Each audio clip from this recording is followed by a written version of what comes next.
All right. And now that there's a fly, lovely. We'll name him Jerry. Gary, Co-star Jerry.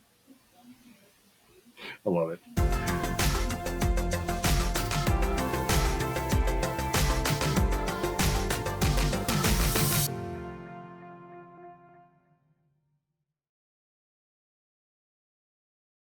Hello there, and welcome y'all to another episode of Roaming Effects. I am still Nate, and as in the previous episode, we will be bringing you a personal story of a roaming experience and the life effect it had. Many of our stories will be from those in the LGBTQ plus community, and some will be from those whom are allies. As always, everyone is always welcome. Truly, y'all does mean all. And these stories are as varied as the individuals telling them. And by telling our stories, we can all find common threads and also learn to see things we never saw before. We would appreciate if you took a second and liked this video, subscribe to the channel, and click that notification bell to get notified every time a new video drops. And if you are on Twitter, follow us at Roaming Bears ADV and add us with your questions and your own roaming tales. And now we have as today's roaming guest a friend from deep in the heart of Texas, Ray Griffith. Well, Ray, welcome to the show. Thank you. We very excited to have you. It's been a while since we've seen each other in person. So Yeah. thank you, technology, for Right. making this possible. Yeah. It's even better since we had this whole COVID spill and everyone's been using it more. Right, right, yeah. It Yeah. kind of made this stuff move along a little faster. So it's August in Central Texas, and hmm if memory serves, they do a drag boat race in Marble Falls this time of year, right? They actually changed it. It's in May now. Oh, okay. Is it still Um, loud and obnoxious? I remember where I worked, which was over there on the other end of town from the yeah. lake. I could hear them. Like when I was out in the parking lot, I was on the phone with a friend, and he's like, "What's that noise?" Because he could hear it through the phone. Yeah. And I said, "Oh, that's the drag boat racing," and he lives in Seattle.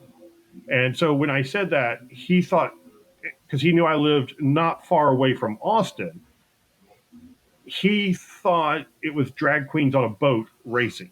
Oh, that would be interesting. That would be very interesting, but very much not Marble Falls, No, but I would show up more for that than right? vice That versa. would be much more interesting to have Yeah. drag queens in drag boats Yes. racing. Yeah. I mean, In fact, they might lose their hair pieces, but oh, they keep them on pretty tight. Oh, okay. Yeah, Okay. they got super glue those wigs. Actually, Because I think this is a great idea for RuPaul. Uh, I doubt that RuPaul will ever see this video, but right. drag queens racing drag boats on Lake Marble Falls. I mean, Marble Falls is getting a little bit better on the acceptance area, so they, I mean, might be down. You never know. I would love to get back out that way. It's been a couple of years since I've seen you. I'd love to come out there and go see some of this. Go do some videos out there. What would you want to do a video on out there? Um, Inks Lake State Park has really nice trails, and the I recently went and I haven't done this particular trail that's like on the other side of the park, Yeah. and it was pretty fascinating to see how much the area changed as you went through the path. Like Okay. you have your lake, and then you have the granite rocky area, and then it kind of went into this like real grassy field, and it just they kind of just changed its appearance as you did this 30-40 minute walk, and I was like, man, this really needs to be taken on video. It's really fascinating. That sounds beautiful. Yeah. I did not have an opportunity to go there while I was living there. Yeah, Yeah. it's been my sort of go-to place. It's close to home, and I can just run up there, throw the kayak in the water. They have semi decent concrete cabins that you can stay in, and the pricing is really good. Yeah. And it's kept very very clean and well kept. So it's my hotspot go to, and it's right between Buchanan Lake and Lake LBJ, Oh, kind of nice, in between there. nice. Well, And there are this lake, definitely a lot of lakes up there. oh yeah, Yes, it's a very beautiful area, honestly. oh yeah, I, and it was a very different terrain for me from what I'm used to. I'm more of a East Coast type of guy and Mississippi Valley type of guy. hmm Appalachian Mountains and the Delta and those areas, and even coastal, the coastal South. But yeah, Texas, Central Texas, Hill Country. That was a totally new experience for me. And I know Mom and I were out driving one day, and kind of north of Marble Falls, and I actually saw a roadrunner. yeah, The only time while I lived there I saw a roadrunner, but I saw a yeah, roadrunner, and it very was good. so cool because the legs actually do look like they're running, Oh yeah, like you see in the they're pretty. cartoon. They scurry. But yeah, it was just like I think that was a roadrunner. Yep. Yeah, we have one of the most rare ones to see here is called the ringtail, Oh yeah, and they're very nocturnal, even more so than raccoons or possums. And it's a very I've only seen it twice in the whole time I've lived in Texas. oh wow, Very secretive animals, very well hidden, and they kind of look like a cat and a raccoon and a ferret had a baby. They're just this weird little cat raccoon creature. that sounds kind of cool. I didn't know that even existed. Yeah, a lot of locals when I talk about, it, I was like, "Oh yeah, ringtails." They're like, "What is that? A raccoon?" I was like, "No, no, no, no." You never see That's this? I'll pull up the picture and it's this cute little fuzzy animal, and they're like, "What?" yeah, Yeah, I did not know about that. yeah. I really didn't spend enough time there. Well, yeah. I've spent a lot of time here, and I'm still learning new things. And we could thank a lot of the natural wildlife that we have here in the lakes and everything to the Edwards Aquifer that runs through. Like that controls the lifeblood of everything, and it's right underneath our feet. And that's why we have all Right. these caves and all these different watery wonders that we can visit. That's right. So There's Longhorn Caverns not far from there, yeah, yeah, and you and I and Amanda went, yeah, yeah. and it was And you'd be didn't get good surprised. photos. Yeah, it's really dark in caves, so Yeah, I think they have a rule where you're not allowed to use a flash too. that was So right. You could not use a flash. yeah, I mean, they had it was illuminated obviously, so you could see where you were going, but it yeah. was at the time I didn't have a camera that could take photos in that low of light. So I don't. Do you remember when we were taking that tour guide and he was talking about the fine if you touch the stalactites oh and there's these yeah, two kids there touching it and he was like talking about it was like $7,000 or whatever and he turned around and he really was just like, really? yeah, Did you just really? yeah, yeah. uh, But it is something not a lot of people know about, and it's a cool yeah, thing up there. yeah. There's a lot of things up there. There's the Balcones between Marble Falls and Austin on the north side of the Colorado River, on the I'm north side of actually Lake Travis. I'm not familiar with that. There's Texas is a there's big this place. it is, and there's this if you take the road on the north side of Lake Travis into Austin, Yeah. it's there, and there's this overlook called Sunset. I think it's called the Sunset Balcony. It is a Okay. beautiful sunset. Okay. I won't deny that. So, Right. Yeah. There's a lot but of great sunsets here in Texas. yeah, Yeah. absolutely. And that's where you've lived most of your life, and like you said, there's still things to discover. But Yeah. that's Yeah. pretty much anywhere, and that's the great thing. There's always you don't have to go far to find new things. There's No. things in your own backyard sometimes Yeah. that you're Every like, place wow, is unique and holds its own wonders. exactly, Yeah. exactly. So you are a great chef. I appreciate that. I Wouldn't always necessarily love say seeing so. pictures of your food, Oh yeah, I've and dabbled. yeah, yeah, you post pictures of your food on Facebook, and I'm like, oh, I wish I lived closer because that looks so good.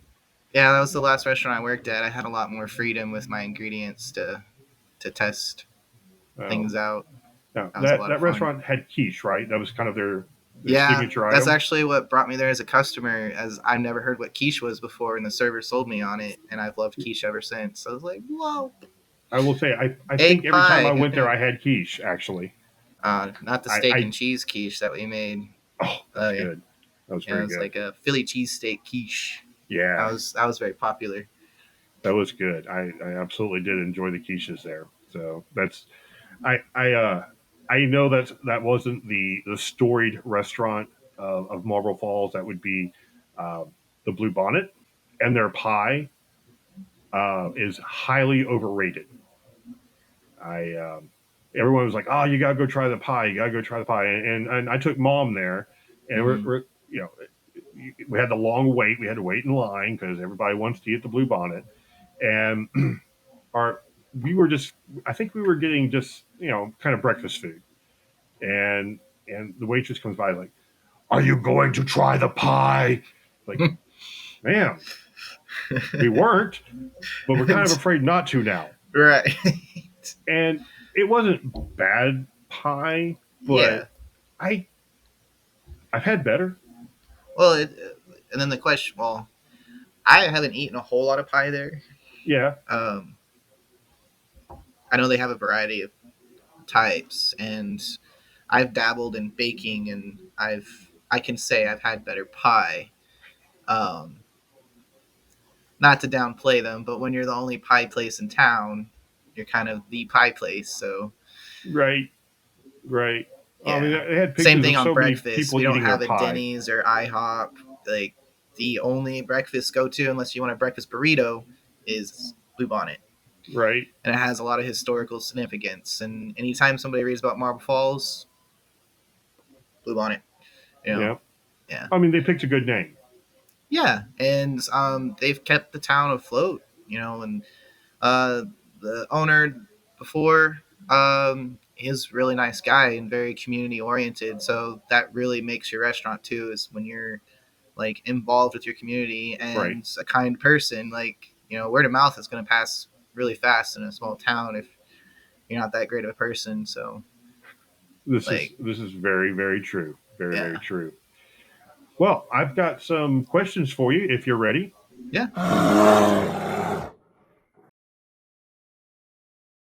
All right. I Well, hope so. the first question is, since you are a connoisseur of good food, as you I make would say good food as so. well. Uh, Uh, yeah, I've kind of just evolved into it and saw that I could do it and kept doing it.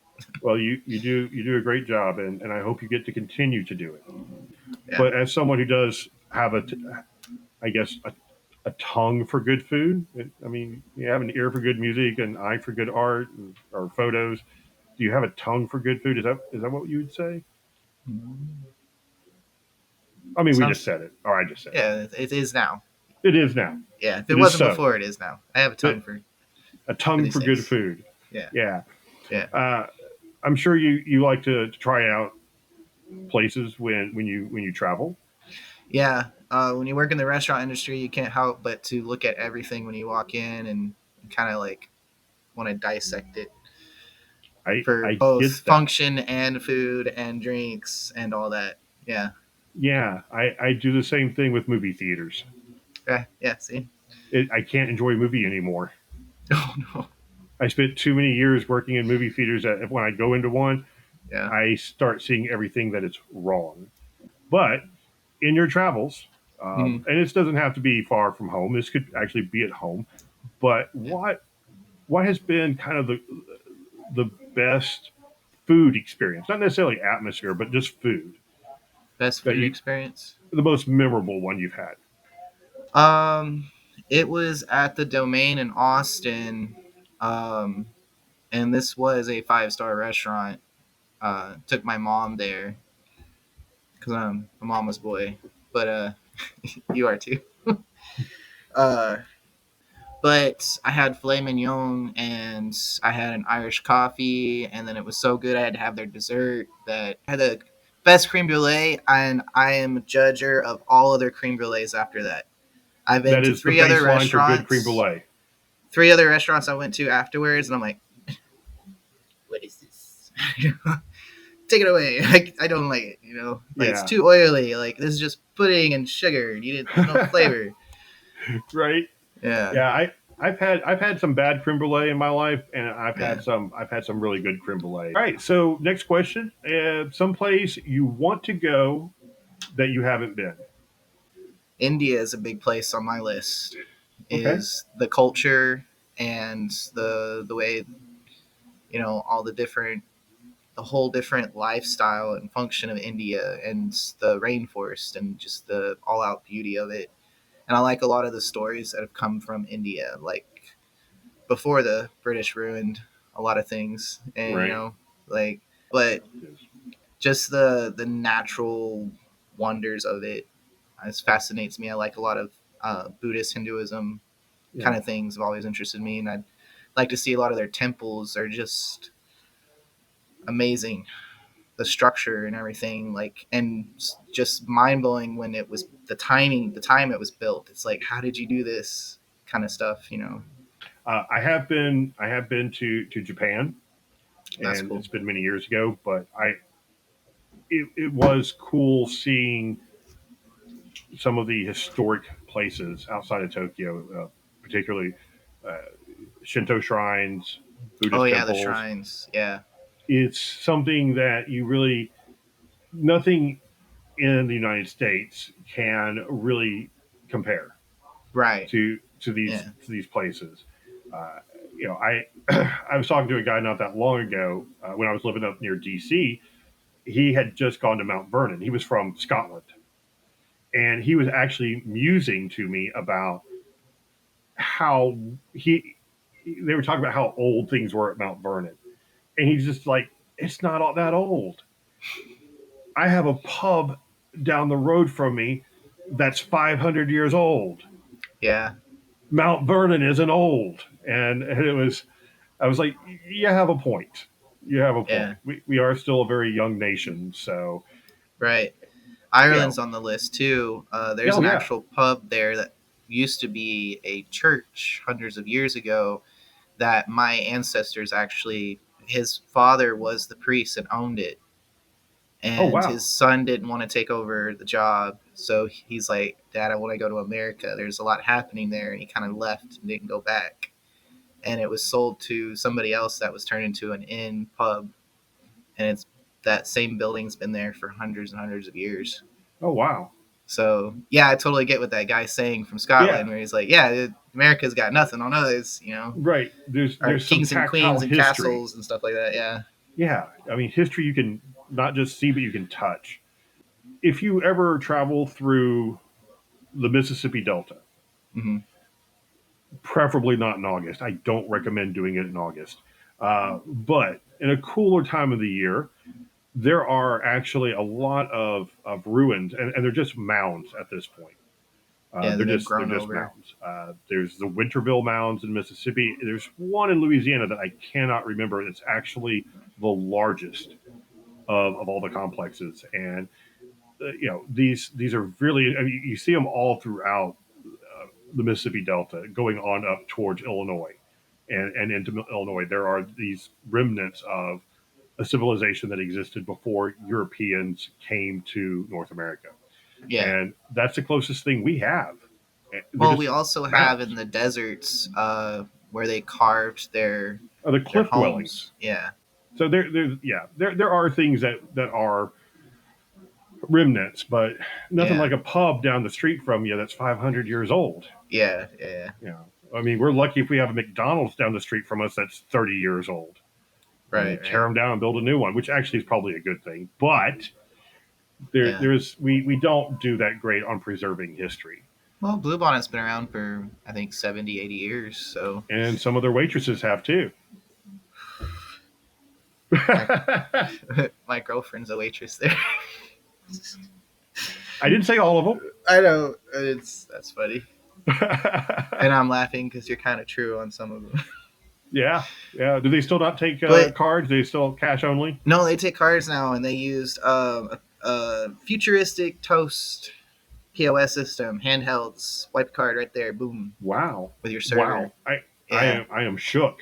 I am shook. Um, Son-in-law took over the restaurant. Unfortunately, the owner, he passed away a couple years ago. But yeah, they're using. uh, new stuff, so it's not so back in the day in there. Yeah, I would say maybe it's lost a little bit of its charm, but no, I think it's probably good. I will tell you what, though, their kitchen setup and their dish pit, the whole thing is a restaurant worker's dream. The Really? system is flawless. Well, I guess if you've Yes. been around for 80 years, maybe you can perfect something. Right. They Yeah. didn't perfect pie. But Yeah.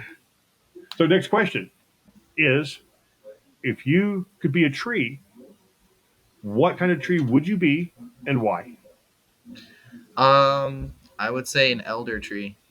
Why so? It has a lot of historical significance over in Ireland and such, and with the pagans.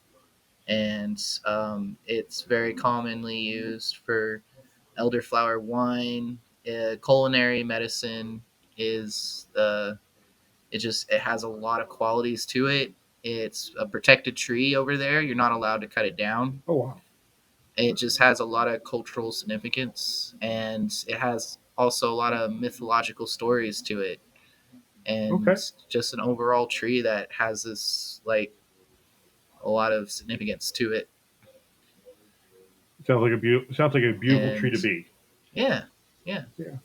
Well, speaking of significance, what's a trip or a road trip or an excursion that has had a significant that was a significant experience in your life that left an impact? Um, I would say a couple of the same trips going to Port Aransas. Okay. Um, I've made a lot of memories there with family. I've passed on the ashes of three different people that were close to me back into the ocean there that also were connected to the place. Um, a really dear friend of mine who was fighting cancer, I took my last trip with him there. And it's my second home, is what I always tell people. Right. Uh, and that place has just a lot of significance to me. The locals don't remember me, but I do remember them. I usually come in when all the tourists leave. I time it kind of perfectly, and Good I'll call. show up and it'll just be the locals and I can tell, and I'll just walk in with my dog Ninja, and they just like look over at me and they're like, there's still one of you, isn't there? Though Well, I'm it is. sure they're thankful for the money flow because Oh, it won't absolutely. survive without the tourists. It It's is a beautiful beach out there, yeah, and we got a picture of you and Ninja yeah. as pirates. Tell us about that. That's actually the place that I walked into that I was thinking of, where the guy just looked over at me like, y'all are still here. Um, it's called the Gaft. It's been there for a very long time. I don't know how many years, but older than me. I'm gonna say I'm 32. Um, they have this little sign out, little picture out there where you can put your face in and take a picture. I was going to ask you how Ninja was doing that because I was like that's really a lot of talent to get him to jump Actually, up there at the right I moment. think I literally had him sitting on my shoulder, Oh and I was wow! holding him 40 pounds, just like, and he was a good boy. He just stayed still and let me do it and got the Oh, picture.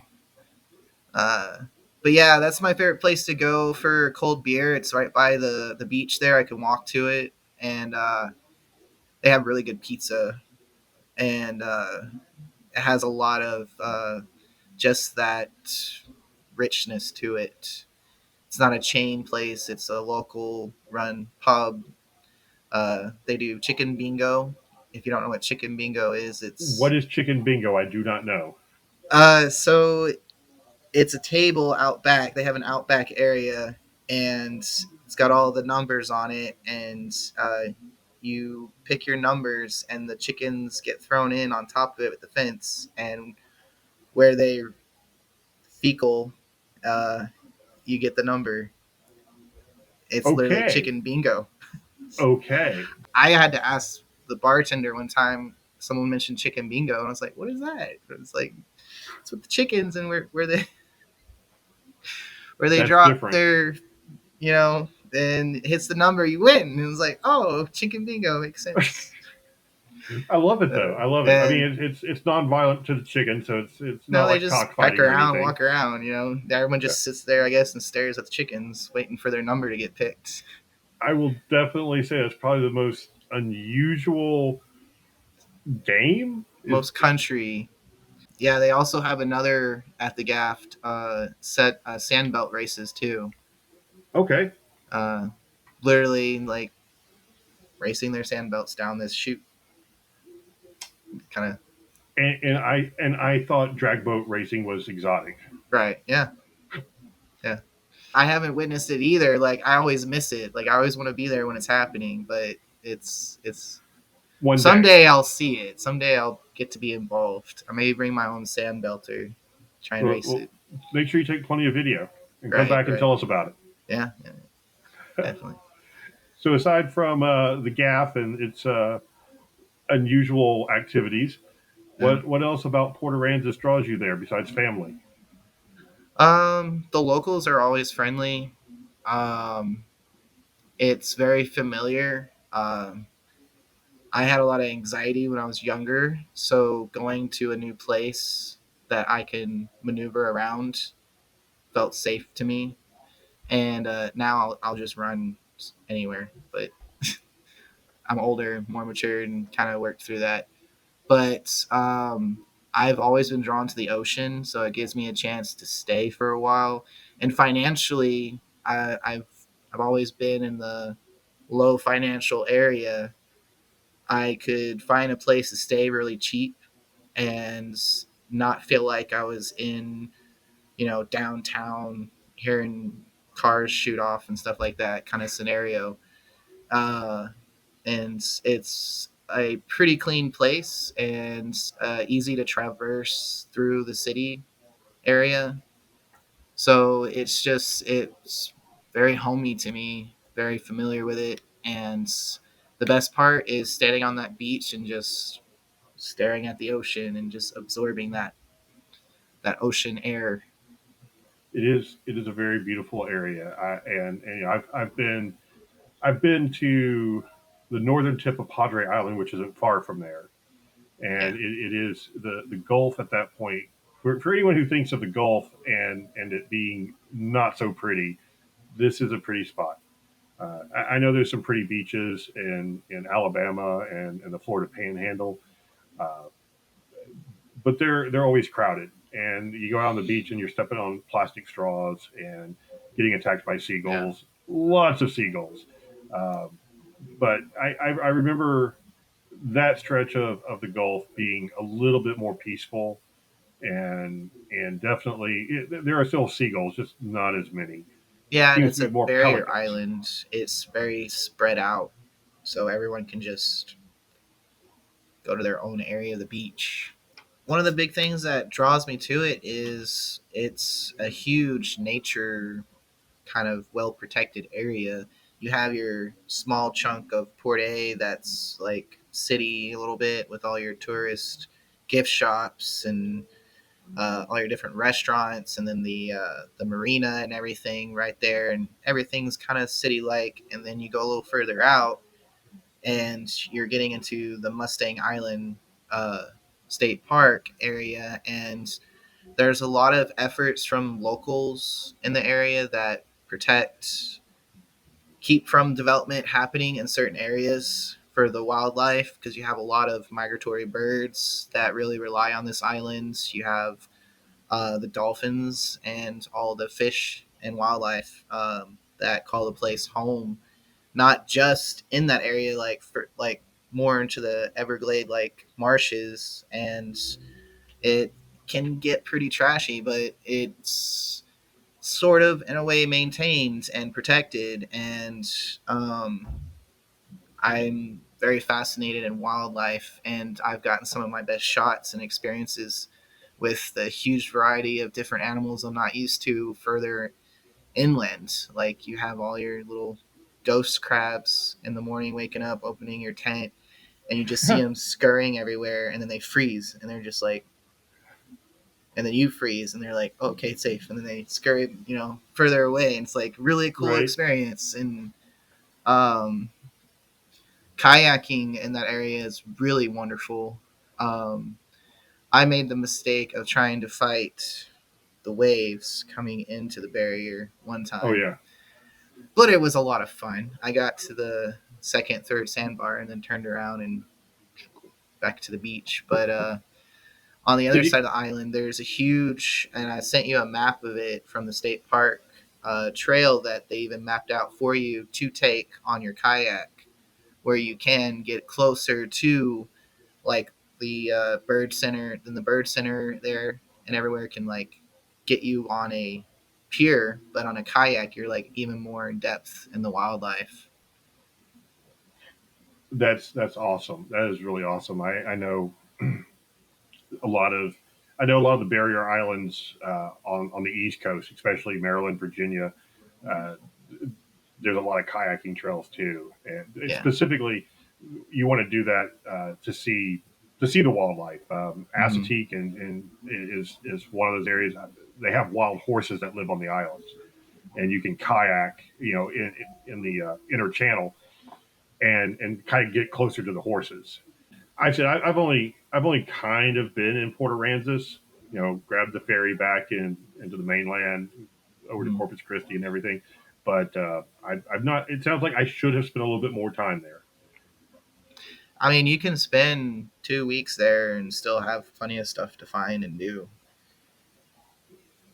I mean, they have a lot of different restaurants to try, a lot of different tourist, keepsake shops where you can find little treasures and stuff. Right, Try and stay away from the China made in China stuff. More local, smaller shops, right, like right. The things that you could stick probably buy tourist stuff. online for 50 cents, and they're selling it to you for $1.50 kind of scenario. But you know, Yeah, um, and that's a then problem in any tourist town. yeah. But if you keep your eyes open when you're moving around, you'll find the more local shops. The building might look a little bit older, but you might find an article online that they've been around for 25 plus years, Yeah. and there you're gonna find more of your treasures there per se. Do you have a shop in particular that you like? I sent you a picture of these little. It's like a little strip center before you get to the bigger tourist Yeah, big buildings with the big yeah. old sharks you can take pictures in. Those are really cool. You don't have to pay anything. You just park your car and you can stand inside the giant mouth of a great white, get a picture. Um, and people do that all day long. I've seen them do it. It's That's like cool. the That's thing to cool. do in Port A is get a picture with the big old shark that is outside of the shop. But on the side street there's these little shops that I like to take a visit to because I can definitely tell a lot of their wares are less Authentic. more authentic. Yeah, Yeah. yeah. But of course, I don't really take a whole lot of spent money tourist items because the prices are just insane. Yeah. Um, Yeah. Yeah. yeah, Well, but I I mean, think everyone when you visit someplace, and not just when you visit someplace, even in your own home area, you should shop local and eat local. Uh, yeah, you may like Chili's. That's cool, but one you're of not the experiencing a place when you eat at Chili's. yeah, one of the tricks I learned about going to new places though is don't go to the tourist hotspots. Go to the thrift store. Yeah. Yeah. You might find something interesting from that area at the thrift Right. store for a couple bucks versus the 40-50 bucks you're going to spend on 3 items. So Yeah. But hey, those shops exist because people do that, and yeah. I'm not saying don't support those shops or anything, but Yes. Yeah. if you want a real authentic experience, go local. Go local. Don't Yeah. buy the T-shirt made in China. Yeah. Right. Yeah. So, Yeah. well, I totally agree with you. I don't want to badmouth them, but at the same time, it's like make it yeah, more of no, an adventure. Don't go straight to the main source. Go down the dirt road. You'll find something a lot cooler. You're absolutely right. I was going to just say, for example, you go to these stores in Port A and they have all the seashells. Right. And you're That like, didn't I come got to from take there. a seashell home, but go out on the beach at 6:30 in the morning when the sun's coming up, when that water's coming up, because that's when you're going to find your gold. And talk to the locals. There's a couple hidden spots in Port A. They're not afraid to share it with you. Go No. find the seashell on the seashore. Don't spend $5 on that cone shell that actually came from Australia. Right. You know, Exactly. I That's always cracks me up in any tourist spot on the beach is yeah, that you'll see like seashell warehouses, and mm, they didn't go out there and get those seashells themselves. right, They got them shipped to them, like you said, from Australia or Chile or just not there. yeah, And exactly. that's and that's there are always local things to support that Hmm. are authentic and that are real and will give you the real experience of a place. And those are Yeah, important, so important to support. right, Uh, Go play a game of chicken bingo, yeah. right? Don't Because forget your that's a sand thing, belter when you go there. right? Get a Right? long cord. Very long cord. Yeah, And if you're in Marble Falls, race a drag queen on a boat. yeah, yeah. We need some drag queen racers. We're getting a Yeah, convention center in a couple of years, so it should make it a little more hot spotty. there you go. All right. Yeah, and our own river walk apparently. Oh, I'll have to come back. Yeah, I do. I would like to come back and visit I'd be interested to see what kind of restaurants pop up there. the Blue Bonnet too. Oh no. I mean, did I say that out loud? No, they're good where they're at. They're in a good spot. There's only so much pie to go around. Yeah, yeah, you're right. Well, Ray, it has been a delight having you on the show. Thank you for sharing your Port Aransas experiences Yeah. and sharing with us how that helped you grow as a person Oh, and definitely. Yeah. overcome social anxieties. And you're an amazing guy, Ray, and I am proud to know you. And Oh, I'm it's glad mutual. you've had these experiences. Yeah, definitely. I would So, love to tell you about some other places I've been to, well, we'll have you back and then. hopefully I can visit some new ones pretty soon. Well, if I come down there anytime soon, or even if it's not soon, hopefully you can take me to some of these places. Yeah, I would love to see them. yeah, definitely. So, well, thank you, Ray, and until next time, All we'll right. have you back. Okay. You take All care. right. Thank y'all for watching. We hope you have enjoyed this episode with Ray and his second home of Port Aransas. And always remember to like this video, subscribe to the channel if you haven't already, and hit that notification bell so you won't miss the next video with Steve, currently from Seattle, and hear about a roaming experience that he and I shared along with 215,000 others. An experience we can look back on and know we are not alone in these somewhat dark political times. Be sure to follow along on Twitter, where you can ask us your questions and tell us your stories on your own roaming effects. Until next time, y'all take care of yourselves, look for the rainbow's end, chase the sunsets, and to our friends in the Ukraine, stay safe. You are neither forgotten nor are you alone. And finally, shout out to all of our patrons. You guys are the best. And remember, You don't have to be a bear, you just have to roam.